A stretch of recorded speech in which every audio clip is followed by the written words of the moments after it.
ಮಹತೋಬಾರ್ ಶ್ರೀ ಕೋಟಿಲಿಂಗೇಶ್ವರ ದೇವಸ್ಥಾನ ಸಪ್ತ ಮೋಕ್ಷಪ್ರದ ಕ್ಷೇತ್ರಗಳಲ್ಲಿ ಒಂದು. ಕೋಟಿಲಿಂಗೇಶ್ವರನ ರಥೋತ್ಸವ ಅಂತ ಹೇಳಿದರೆ ಅದು ಜಿಲ್ಲೆಯಲ್ಲಿಯೇ ಅತ್ಯಂತ ಪ್ರಸಿದ್ಧಿ ಪಡೆದಂತಹ ಒಂದು ಮಹಾನ್ ರಥೋತ್ಸವ. ಈ ವರ್ಷದ ರಥೋತ್ಸವ ಡಿಸೆಂಬರ್ 4ನೇ ತಾರೀಕು ಗುರುವಾರ ದಿನ ನೆರವೇರಲಿಕ್ಕಿದೆ. ಅಂದರೆ ಮಾರ್ಗಶಿರ ಮಾಸದ ಹುಣ್ಣಿಮೆ ದಿವಸ ಈ ರಥೋತ್ಸವ ನಡೀತಾ ಇದೆ. ಮಾರ್ಗಶಿರ ಮಾಸ ಶಿವನ ಆರಾಧನೆಗೆ ಅತ್ಯಂತ ಶ್ರೇಷ್ಠವಾದಂಥ ಒಂದು ತಿಂಗಳು.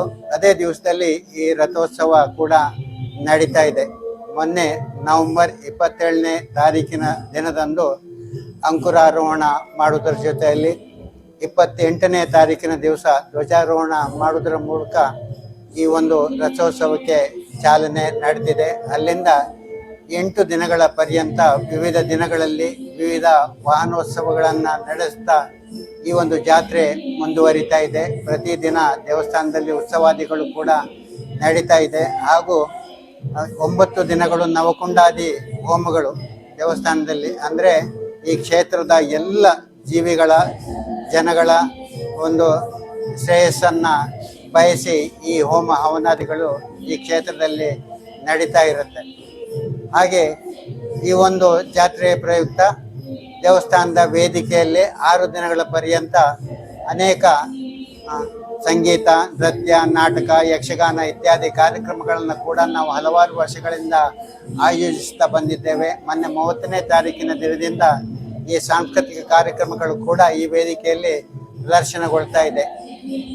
ಕೊನೆಯ 3 ದಿನ ಅಂದರೆ 1ನೇ ತಾರೀಕು, 2ನೇ ತಾರೀಕು ಮತ್ತು 3ನೇ ತಾರೀಕು ಕಟ್ಟೆ ಪೂಜೆ ಅಂತ ನಾವು ಹಳ್ಳಿ ಭಾಷೆಯಲ್ಲಿ ಏನು ಹೇಳ್ತೇವೆ, ದೇವರ ಪುರಮೆರವಣಿಗೆ, ಅದು 1ನೇ ತಾರೀಕಿನಿಂದ ಪ್ರಾರಂಭವಾಗಿದೆ. 1ನೇ ತಾರೀಕಿನ ದಿನ ತೆಂಕಿನ ಕಟ್ಟೆಯ ಓಲಗ, ಇವತ್ತು ಬಡಗಿನ ಕಟ್ಟೆಯ ಓಲಗ, ನಾಳೆ 3 ದಿಕ್ಕಿಗೆ ದೇವರ ಓಲಗ ಸೇವೆ ನಡೀಲಿಕ್ಕಿದೆ.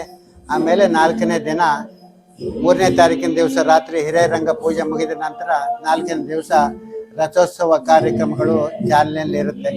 ಈ ಎಲ್ಲ ಕಾರ್ಯಕ್ರಮಗಳಲ್ಲಿಯೂ ಕೂಡ ಈ ಕೋಟಿಲಿಂಗೇಶ್ವರನ ಸದ್ಭಕ್ತರು ಭಾಗವಹಿಸಿ ಕೋಟಿಲಿಂಗೇಶ್ವರನ ದಿವ್ಯಾನುಗ್ರಹಕ್ಕೆ ಪಾತ್ರರಾಗಬೇಕಾಗಿ ಈ ಮೂಲಕ ನಾವು ವಿನಂತಿಸಿಕೊಳ್ತಾ ಇದ್ದೇವೆ. ಹಾಗೆ ಬರುವಂಥ ಭಕ್ತಾದಿಗಳಿಗಾಗಿ ದೇವಸ್ಥಾನದಲ್ಲಿ ಅನ್ನ ಸಂತರ್ಪಣಾ ವಿಧಿಗಳನ್ನು ಕೂಡ ನಾವು ಏರ್ಪಡಿಸಿದ್ದೇವೆ. ಇದೆಲ್ಲದರ ಪ್ರಯೋಜನವನ್ನು ಪಡೆದುಕೊಂಡು ಶ್ರೀ ಶಿವನ ಕೃಪೆಗೆ ಭಕ್ತಜನರೆಲ್ಲರೂ ಪಾತ್ರರಾಗಬೇಕು ಎನ್ನುವುದಾಗಿ ಈ ಒಂದು ಸಂದರ್ಭದಲ್ಲಿ ಮನವಿ ಮಾಡಿಕೊಳ್ತಾ ಇದ್ದೇವೆ.